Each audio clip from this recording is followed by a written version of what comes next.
Need to add music or voiceover to your Canva project? Whether you're working on a video, a reel, or a presentation, this quick tutorial will show you exactly how to add audio in Canva, step by step. First, head to canva.com and log in to your account. Open the design you want to add audio to, like a video, slideshow, or animated graphic. On the left-hand side, click on Apps or Elements. Scroll down or search for audio. Canva offers a large library of free and premium audio tracks you can browse. Once you find a track you like, drag and drop it into your design.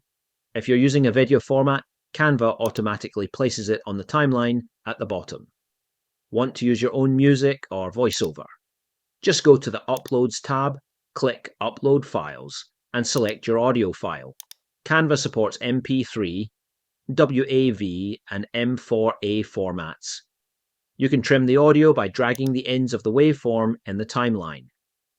To adjust the volume, click the speaker icon on the toolbar. Canva also lets you fade your audio in or out for a smoother effect. When you're done, hit the play button to preview everything. If it looks and sounds good, click Share, choose Download, and make sure you select MP4 as the format. Then hit Download. And that's it. You've just added audio to your Canva project in minutes. If this video helped, leave a like and subscribe for more Canva and tech tutorials every week.